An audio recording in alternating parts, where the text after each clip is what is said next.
A massive development.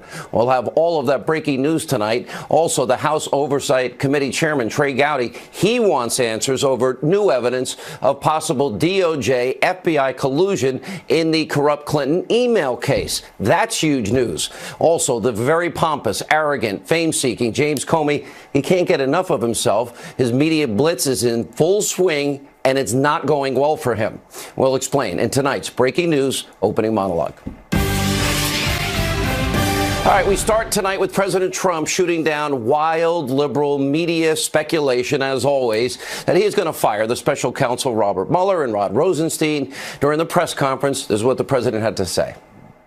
We are hopefully coming to the end. It is a bad thing for our country, very, very bad thing for our country. But there has been no collusion. They won't find any collusion. It doesn't exist. As far as the two gentlemen you told me about, they've been saying, I'm going to get rid of them for the last 3 months, 4 months, 5 months, and they're still here. So we want to get the investigation over with, done with, put it behind us. Maybe that'll finally put liberal rumors to rest. Now, also tonight, we have a direct message to all of you in the Destroy Trump media. We know you're watching. While you've been pushing your crackpot conspiracy theories around the clock, 24/7, over a year without any proof, on the show we have been uncovering truth, facts, and actual evidence in what is now the biggest abuse of power scandal in American history. Now, the media has been lying to you and misleading you, the American people, but their time is up. Now, if you remember back in January when I came back from vacation, I said 2018 would be the year of the boomerang and that all of these scandals were going to swing back and blow up right in the Democrats and the media's faces. And that is exactly what is happening because there are stunning new developments just tonight. Congressman Ron DeSantis and 10 other members of Congress, they have sent a criminal referral letter to the Attorney General, Jeff Sessions, the FBI Director, Christopher Wray, and the U.S. Attorney, John Huber. And these members are now of Congress. They're calling for criminal investigations into the potentially illegal actions of James Comey, of Hillary Clinton, of Loretta Lynch, Andrew McCabe, Peter Strzok, Lisa Page, and other officials that have ties to the unverified Steele dossier. We've been talking about this. Let's start with James Comey. A quick sidebar before we lay out the case against him. We've been warning the self-serving, holier-than-thou former FBI director that he has the right to remain silent, but Jim Comey just can't seem to keep his mouth shut. And it's been amazing to me that Comey doesn't have an army of lawyers that have been telling him to keep quiet and not release this book because he is now tonight facing serious legal exposure. Here's what we mean. In this brand new letter, these 11 members of Congress, they highlight how Comey spent 14 minutes back on July 5th, 2016, laying out the case for criminal prosecution against Hillary Clinton. But then at the very end, he said basically never mind and didn't recommend the criminal charges. We've talked about equal justice under the law. We can't have a dual justice system. Now, we have since found out that Comey and Strzok and their cohorts, they put the fix in to save Hillary Clinton and her campaign by reaching a decision not to prosecute before interviewing Hillary Clinton and 17 other key witnesses. They were writing that months before they interviewed her. Now, in reaction to this inexcusable absurdity, the letter today writes for this criminal referral. Comey's decision to not seek charges against Clinton's misconduct suggests improper investigative conduct, potentially motivated by a political agenda. And because of that, these 11 congressmen are now referring the following criminal charges to the Department of Justice. 18 U.S.C. 1505, obstruction of proceedings before departments, agencies, and committees, and 18 U.S. Code 1515, definitions for certain provisions, general provision, which appears to be referring to making misleading statements. Then there's the issue of Comey's memos. Now, this letter explains that in order for members of Congress to view them, well, they had to go to a secured facility because 4 of the 7 memos were marked classified and at the secret and confidential levels. Well, we also have the issue of Comey and what he did with those memos. Now, here's what Comey said under oath back in June. Take a look. I asked, President tweeted on Friday after I got fired that I better hope there's not tapes. I woke up in the middle of the night on Monday night, because it didn't dawn on me originally, that there might be corroboration for our conversation. There might be a tape. And my judgment was I needed to get that out into the public square. And so I asked a friend of mine to share the content of the memo with a reporter. Didn't do it myself for a variety of reasons, but I asked him to because I thought that might prompt the appointment of a special counsel. Here's the thing. What James Comey just admitted to is leaking classified government information. Laws and crimes that apply. Look at this. 18 U.S.C. 641. Public money, property, or records. This deals with removing those government memos from the FBI. Then there's 18 U.S. Code 793. We've talked about this a lot. Gathering, transmitting, or losing defense information. 18 U.S.C. 1924. An unauthorized removal and retention of classified documents or material. All of this spells massive legal trouble tonight for Jim Comey, but it's just the beginning of Comey's potential criminal misconduct. Now, Comey wrote the Clinton exoneration statement before the investigation. That means before interviewing Hillary and 17 other key witnesses. Well, that's not what Comey testified to under oath. We have the videotape. Take a look. Director, did you make the decision not to recommend criminal charges relating to classified information before or after Hillary Clinton was interviewed by the FBI on July the 2nd? After. But if colleagues of ours believe I am lying about when I made this decision, please urge them to contact me privately so we can have a conversation about this. All I can do is tell you again, the decision was made after that because I didn't know what was going to happen in that interview. She maybe lied during the interview in a way we could prove. Okay, but he wrote the exoneration in May. They interviewed her in July. Now, on top of Comey lying, these members of Congress also point out there appears to be, quote, material inconsistencies between Comey's congressional briefing on the FBI's relationship with dossier author Christopher Steele and DOJ documents that were provided to Congress afterwards. Now, here are the criminal charges that would apply in that case. 18 U.S.C. Code 1621. Perjury, generally. 18 U.S.C. 1001. Now, instead of sitting down with the liberal media, the dream team of liberals, George Stephanopoulos, Steve Colbert, the ladies of The View, and others, Comey probably should be lawyering up. Now, this criminal referral letter today is also recommending criminal charges against Hillary Clinton and an investigation. Now, we know she broke the law by using that unsecure private email server in a mom and pop shop bathroom closet, then deleting 33,000 subpoenaed emails, acid washing them, and beating up her devices with a hard drive. These lawmakers today are now demanding an investigation into Clinton for hiding payments to Fusion GPS from the Federal Elections Commission. Now, remember, the Clinton campaign and the DNC that Hillary controlled, they funneled over $12 million through a law firm, Perkins Coie, and then they paid Fusion GPS, which then fired a foreign national. Remember, foreign nationals aren't supposed to influence our election. Well, that's Christopher Steele. Christopher Steele then puts together a dossier full of Russian lies and propaganda that was never verified. Now, third in the congressional criminal referral letter is the former Attorney General Loretta Lynch. She has issues tonight. These members of Congress, they want the Department of Justice now to investigate allegations that Loretta Lynch threatened the Uranium One FBI informant with reprisal. Remember, he was on this show. This is the informant that went undercover 4 years and exposed Putin's money laundering, bribery, kickback, extortion, racketeering scheme that was used to get a foothold in America's uranium market. Now, former Deputy FBI Director Andrew McCabe, he's also mentioned in this criminal referral letter. The recent DOJ IG report found that McCabe lied under oath 3 times about leaking to the news media. Now, those are serious violations that involve at least 3 criminal statutes. And of course, in the letter today, these lawmakers want McCabe investigated.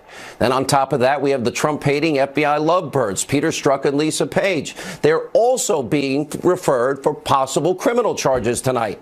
Now, the letter lays out how text messages show that Strzok removed a reference, remember the Clinton exoneration statement, explaining how she was emailing with President Barack Obama.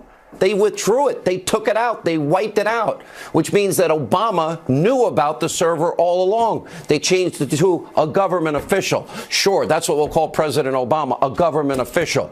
Now, these lawmakers are also calling for members of the deep state to be investigated to lying to federal judges. We have been talking about this, and one of the biggest revelations in the Stephanopoulos-Comey interview.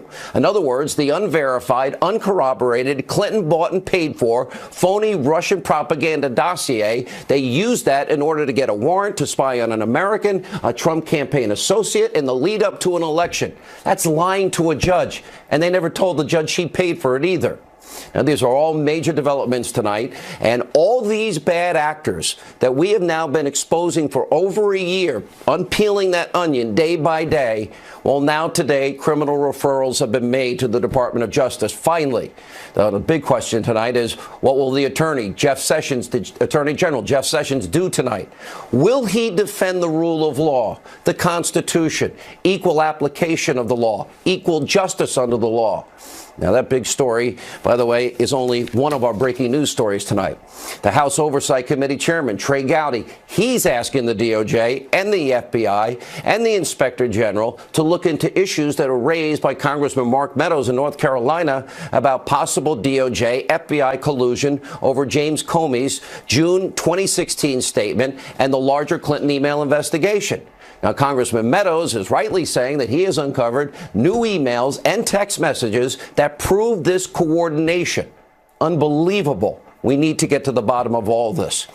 All right, now finally tonight, the self-righteous James Comey, who never should have wrote this book. He should have listened to me. His lawyers never should have allowed him to go out on this media blitz tour, which, you know, apparently knows no bounds. So Comey sat down with late-night Trump hater Stephen Colbert. He had so many hard questions. It was unbelievable. I almost felt bad for him. Take a look. I know that when you were fired, you say in the book that when it was over, you flew back on a plane to the East Coast, drinking Pinot Noir out of a paper cup. So I thought maybe we could recreate that happy moment for you right now. If it felt like you were working for a mob boss, were you surprised that you got whacked? Because that's what they do. Are there things that you know about the Russian investigation that were happening before you were fired that we haven't learned yet as a public? Yes. Can you tell me what those are? No. No. He's tweeted at me probably 50 times. I've been gone for a year. I'm like a breakup he can't get over. All right, those are the types of questions that Comey has received so far from so-called journalists in the news media. Well, not Colbert, obviously. And finally today, well, somebody in the media, Meghan McCain, decided to actually challenge the former FBI director. Good for her. Watch this. It feels like you might have some scores to settle, you know, that you might have a little bit of anger left over and a little bit of bitterness. Would you plead guilty to all that? Yeah, I wouldn't, actually. I would take that one to trial because I think it is raw in the sense that I find it really painful to relive. Reading that book, doing the audiobook left me physically drained, but I really don't feel a sense of anger. The most widely cited parts have to do with your description and words about President Trump. I mean, including calling his skin orange and saying his looked like he had tanning goggles. And, you know, some people said that was kind of, for lack of a better word, that was a little catty. Did you enjoy taking those shots at the president? No, I didn't think of them as shots, and I still don't. Really? You don't think you've diminished yourself? I hope not. And a lot of the things you're saying and doing are highly political. And I just don't understand what you gain trying to sort of clear the deck here by bringing things like this up. Yeah, that's a good question. I don't think of it as my politics. I think of it as my values. I mean, what I missed. Your wife, and you talked about in George Stephanopoulos how she was at the Women's March and she was very sad on election night. Sure. And well, you know, and but why bring up politics now? No disrespect, but what your take on the current Republican Party is, I'm more interested in what you know about national security. Your interview this morning, I'm ego-driven in service to Trump's ego. It doesn't reflect values at all. I just don't understand why you're so you sound like a political commentator to me more than I don't an mean old to director. be. All right, great job, Savannah. Great job, Meghan McCain. Now, it's about time members of the media took the kid gloves off and asked some real tough questions. Like we've been saying, Mr. Comey, you want to sit down for a real interview? I'll give you 3 hours on my radio show, 575 stations, and a full hour here on the Fox News channel. And finally tonight, James Comey, his BFF, Andrew McCabe, they appear to be headed for a really ugly breakup. Now, this comes after Comey confirmed today that he kicked off the investigation that led to McCabe being fired. McCabe is now firing back at Comey and saying that he disclosed to his former boss that he was leaking to the media. Now the question is, since McCabe could face criminal charges, is he going to flip? Will he cooperate against Comey? A lot of news to cover tonight. Joining us now with reaction, two of the lawmakers that signed the criminal referral letter today, Congressman Ron DeSantis, Florida, and Matt Gaetz. Thank you both for being with us. Congressman DeSantis, to me, this has been a long time building. This has been a long time coming. So often we hear the Attorney General say there's a process. If I get a referral, I'll look into it. They now have not only the referral, but the specific laws that you believe and I believe were violated in each case. Well, that's right, Sean. And he has this guy, Huber, who we now know he's appointed. And I want to make sure that people like Huber know that this is information that Congress has developed. It's been in the public square. And then to focus on this stuff, because you have situations where Comey, he's out on this book tour acting like his values trump all. But yet he testified in front of the Congress that he didn't exonerate Hillary until after the interview, when we know evidence has come out that he exonerated her 2 months before with the memo. Then you look at somebody like Andrew McCabe. He rushed in to prosecute Michael Flynn. They went in, they interviewed Flynn and prosecuted him for false statement. McCabe lied to the FBI. It's documented now multiple times. Is there a different set of rules for McCabe? This is all about equal application of the law. Well, think about this. I mean, when Meghan McCain actually asked Comey today about, oh, well, I lie. I've told some of my lies in the book, and Andrew, you can still lie and be a good person like Andrew McCabe. I'm saying, wait a minute. Does that apply to General Michael Flynn, who was charged with lying to the FBI? Congressman Gaetz. Sean, if lies were music, Jim Comey would be Beethoven. But when you lie to Congress, it's a crime. When you leak information that's classified, it's a crime. And when you allow your personal politics to dictate the outcome of an investigation before even conducting the investigation in earnest, that could be obstruction of justice. And so in Congress, we didn't want to just sit around and hope that Jeff Sessions and others would seriously look into these matters. We wanted to specifically detail the violations of law and then demand action from our Attorney General, because we cannot allow this to stand. The director of the FBI, James Comey, fired. The deputy director, Andrew McCabe, well, here's the fired. problem. Struck, fired, and reassigned. It's all over the place. And Congressman DeSantis, this is a big problem. I know it's been over a year. We're waiting for the Inspector General to finish his report on the Clinton email investigation. But here's what we do know.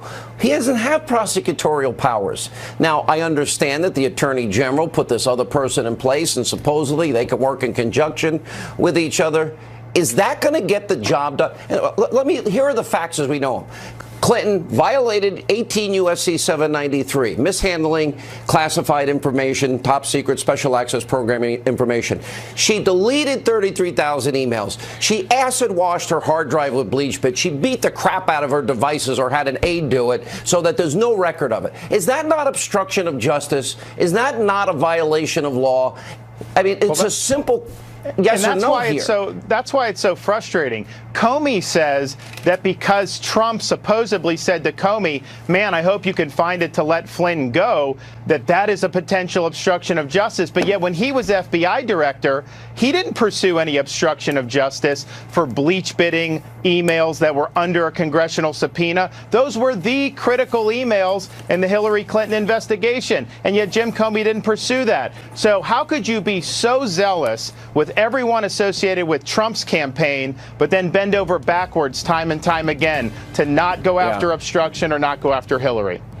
All right, great job today. This is a big day. Finally, now it's moving. Thank you both. We're going to have more on this criminal referral involving all of these actors, including Comey and Hillary and Loretta Lynch and Strzok and Page and others. Joe DeGeneva, Greg Jarrett, Sarah Carter are next. Stay with us. Good people lie. I lay out in the book, I think I'm a good person where I've lied. I still believe Andrew McCabe is a good person, but the Inspector General found that he lied, and there's severe consequences in the Justice Department for lying, as there should be throughout the government. I lied. He said, good people lie all the time. Well, why is General Flynn now facing a penalty and had to admit to a lying? This is unbelievable. Here with reaction, former U.S. Attorney for the District of Columbia, Joe DeGeneva.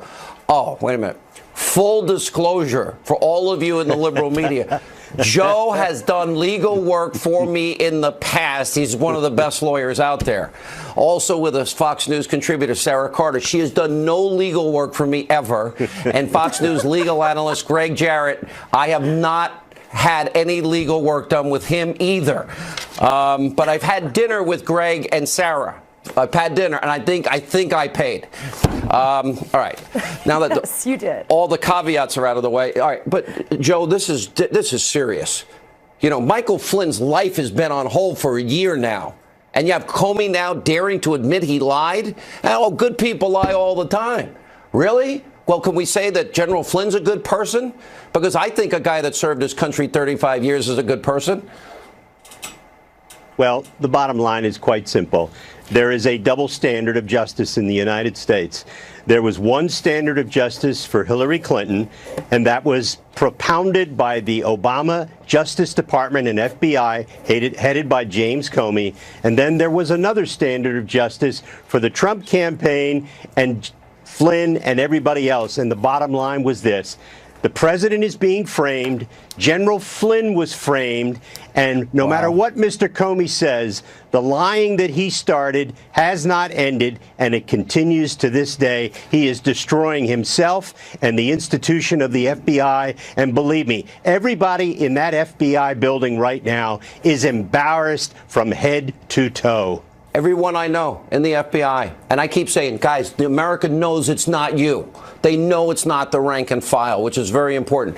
Greg Jarrett, I want to go back to this criminal referral. This is serious business now, especially when Congress goes to the Attorney General. They're now, this has to step up. Here's my question to you. We went over every one of those laws that they cited here. You are the master at this. You have a book coming out specifically about this. But as it relates to this criminal referral, how bad is it for all of these people? I'd say they're in serious legal jeopardy, and most of the identified criminal statutes in the referral today go against James Comey, and they continue to mount. Now you have two different letters today identifying different potential crimes he committed. And it's amazing to me that he continues to yammer away in his vainglorious look at me book tour, because he is potentially incriminating himself. Just look at the first interview. He admitted that politics intruded into his decision-making in the Clinton case. That's potentially obstruction of justice. He can't be much of a lawyer if he keeps yapping away. You know, I want to ask all three of you, because the thing that stunned me the most, and I got into this a lot last night, absolutely took my breath away. Comey is now admitting, Sarah, that it could be true, the dossier. Slow down. The Grassley Graham memo, the Nunes memo, it was the bulk of information to get a warrant to spy on an American who happened to be associated with the Trump campaign in the lead up to an election. They presented that to a judge to get a warrant, and they don't know if it's true. They never verified it, and they never told the judge that Hillary bought and paid for Russian lies from a foreign national. That is an outrageous admission. It's an outrageous admission, Sean, because Comey himself told Congress this was a salacious and unverified dossier. This was a dossier, basically, that was information gathered from Russian intelligence by a foreign British spy. So this is outrageous. And the fact that he continues to propagate those lies, and that former CIA director John Brennan does the same, and James Clapper, it's like they're creating their own disinformation campaign. Look, it's not, if they're so concerned about the Russians and the Russian disinformation, they're the ones that are propagating Russian disinformation, because if they have evidence, they should let it out now. But the thing is, they don't have any evidence, and they had to admit to it themselves. You know, Joe, let me ask Joe the same question. Joe, this is what you do. Would you ever present unverified, uncorroborated, foreign national, Russian lies paid for by a political opponent information to a FISA judge to spy on an American? No. I actually have reviewed FISA warrants and done that work when I was U.S. attorney and long before that. Here's the problem for the Democrats and for Brennan and Comey and Lynch and everybody else. They provided false information to a FISA court as part of a conspiracy to frame the incoming president of the United States. And there is simply no way around that any longer. Because what happened... Are they caught? Oh, this is over because Mr. Huber is going to have to drag a bunch of people before the grand jury. And when all is said and done, it will be shown that from President Obama on down, there was knowledge of the unmasking of American citizens for the purpose of leaking it to the media, to embarrass those people, get a political advantage, and to take down the incoming president of the United States. There is now no doubt that Brennan and Clapper and Comey and McCabe and others worked to undermine the incoming president in a criminal conspiracy. And Mr. Huber, if he does his job, will be able to prove that quite easily. Greg, you agree with that? I absolutely agree with that. But I worry when you have the Department of Justice investigating the Department of Justice. That's a recipe for corruption.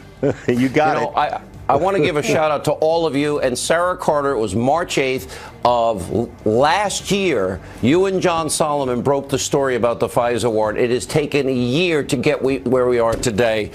Tip of the hat to your investigative reporting. You've been right the entire time. Greg, you've been right the entire time. Joe, same with you and a lot of us. Thank you all. Unbelievable. And all the media's been telling you about is a conspiracy theory with no evidence. And Stormy Daniels. Now, when we come back, speaking of the corrupt media, CNN, they have a serious credibility crisis. And we've got the tape to show you. We'll get reaction. Michelle Malkin, Larry Elder join us next, straight ahead.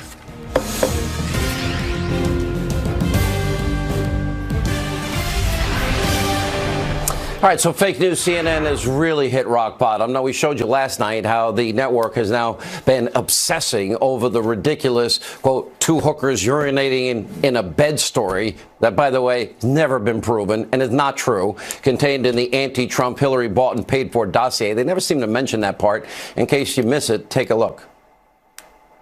This is CNN, the most trusted name in news. Good evening. Where to begin? I'm Wolf Blitzer. You're in the Situation Room. And good evening. Out front tonight. Welcome to The Lead. I'm Jake Tapper. We begin with breaking news. P-tape of prostitutes that Trump had paid to urinate on each other and his bed in a Russian hotel suite. Talk about the prostitutes. P-tapes, golden showers. The golden showers. Mr. Trump and Russian prostitutes. Between him and prostitutes in a luxury hotel. Golden showers. There's no way I would let people pee on each other around me. Golden showers, hookers. We're talking about prostitutes peeing in a hotel room in Moscow. There's the FBI director talking about prostitutes peeing on each other in Moscow. All right, I'm sure you recall the memorable coverage where they couldn't stop saying, well, I actually said it 195 times in a day, shol. Holders built this country 110 years ago. In addition to the president's comments yesterday, a few more. Whole countries. Whole country. Rich, do you have any example of any whole country that the president referred to that is predominantly Caucasian? Holders. I work for holders. I'm proud to be a holder. I never in a million years thought I would be saying hole on television. Yeah, the Jeff Zucker whole network. They're obsessed with me now, which is hilarious. And that's not even the worst. You might recall their infamous porn star obsession, the porn network. Stormy speaks. We're hearing quite a bit from Stormy Daniels. Stormy, in her own words, isn't going anywhere. Stormy Daniels has a good lawyer. The porn star Stormy Daniels was telling the truth. Stormy Daniels is on a tear. Quick preview of Stormy Daniels' interview this Sunday. Breaking news that Stormy Daniels. Stormy Daniels. Stormy Daniels. Stormy Daniels. Stormy Daniels. Stormy Daniels. Stormy Daniels. Stormy Daniels. The reason he can't engage with Stormy Daniels is because she's got his number. CNN breaking news. Stormy Daniels had breakfast this morning. Now, maybe the dramatic collapse of CNN makes more sense when you consider their chief anchor, Anderson Cooper. Yeah, it's more like Jerry Springer than a newscaster. Take a look. You told Donald Trump to turn around and take off his pants. Yes. And did he? Yes. You're young, you like to have fun, you're party girl, etc. So what's the story here? Oh, Lord. And you had sex with him? Yes. Do you want to be with her boyfriend? No, it's just a one-time thing. Did you want to have sex with him? No. But I didn't say no. You're not interested in being with him. He's just a customer, right? Uh, Or are you interested in being with him? He ended up taking me home. You work in an industry where condom use is an issue. Did he use a condom? No. Did you ask him to? No. So you had sex with him? Yeah. Yeah. Yes. No. Joining us now, CRTV host Michelle Malkin investigates. Michelle Malkin, nationally syndicated radio talk show host Larry Elder. What's your favorite tape, Michelle? I can't stop laughing. My entire team is dying. I am go ahead. too. I am too. Is this CNN or PNN? I mean, it's disgusting. And you know what? It's kind of sad. I think it's always good to have more and diverse competition in the media marketplace. I've always said that the answer to speech with which we disagree and news coverage with which we disagree is more and better news coverage. But this has really literally sunk into the toilet, and it's a rather unhealthy obsession that this once august news network has now succumbed to. I mean, Anderson Cooper, think about it. This is a guy who was a war correspondent, and I will say something nice about him. I remember and admire when he was exposing Hezbollah's manipulation of the news, and now he's every bit as a propagandist as the propagandist he used to expose. It's very when you put pathetic, when you juxtapose his questions with Jerry Springer, I mean, what has happened there, Larry? Well, there wasn't a whole lot of difference. And Sean, let me start by having full disclosure. You have never sought legal advice from me, although you and I shared a car one time in New York, and you paid the driver and gave him a substantial I forgot tip. to tell so everybody. all that is out. Oh, no. Now, let me tell you why the media... Let me tell you why the media are so hysterical, Sean.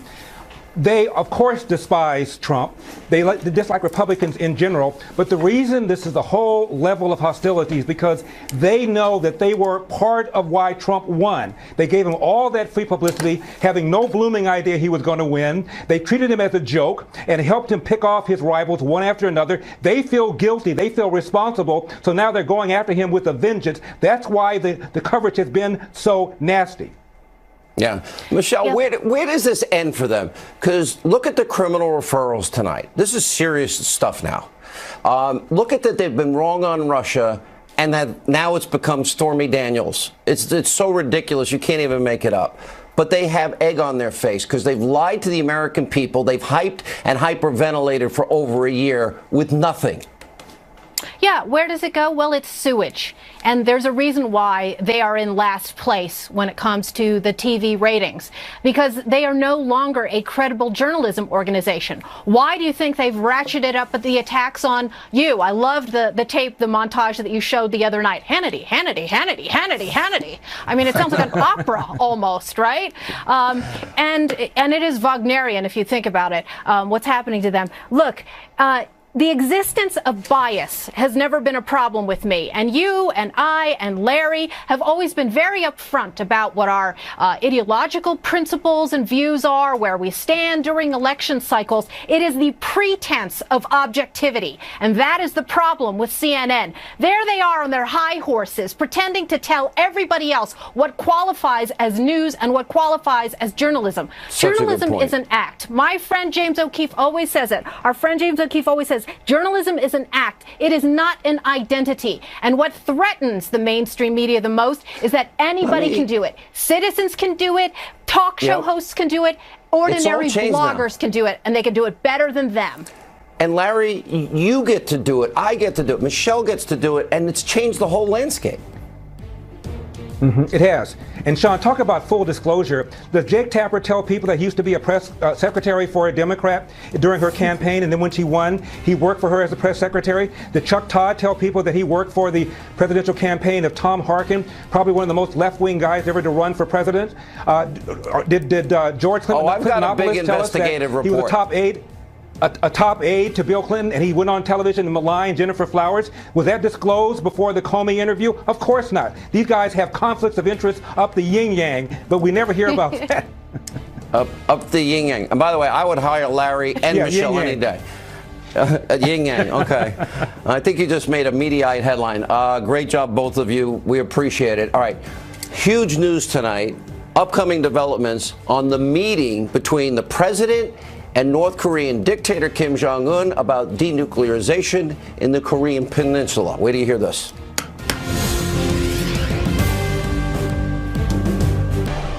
We've never been in a position like this with that regime, whether it's father, grandfather, or son. And I hope to have a very successful meeting. If we don't think it's going to be successful, Mark, we won't have it. We won't have it. If I think that it's a meeting that is not going to be fruitful, we're not going to go. If the meeting, when I'm there, is not fruitful, I will respectfully leave the meeting and we'll continue what we're doing or whatever it is that we'll continue. But something will happen. That was the president earlier tonight talking about talks with Kim Jong-un about the denuclearization of the whole Korean Peninsula. Here with the reaction, retired CIA senior intelligence officer, Sonoran Policy Group Vice President Daniel Hoffman. You know, it's pretty amazing that China backed down on intellectual property, on trade tariffs. Everybody said, oh, it's going to be a trade war. The same thing happened in this particular case. Rocket Man is now afraid to deal with Donald Trump. Even Vladimir Putin, Moscow was saber rattling if the president hits Syria. Nothing happens. Peace through strength works. You don't have to bring in cargo planes with $150 billion in cash and beg people to like you. Yeah, you know, one of the great stories about this is if anyone in Congress was sitting on the fence wondering whether they should confirm Director CIA Mike Pompeo as our next Secretary of State, they should look at this evidence of diplomatic initiative. And as you said, peace through strength, I fondly remember President Reagan's evil empire speech, which is not inconsistent with summit meetings with Soviet leaders to conduct arms control talks. And I think that's what we're doing here with North Korea. Mike Pompeo's the president's consigliere on intelligence. He's deeply respected in the region among our allies. It was an excellent decision to send him to meet with the North Koreans, with Kim Jong-un, and determine the seriousness of the North Koreans in terms of their interest in coming to the negotiating table. And as the president said, I gotta tell you, Mike Pompeo is one of the smartest people I've ever known, and he's a great American and a great servant. Here's what I wish them luck. I mean, imagine this: we have that opportunity.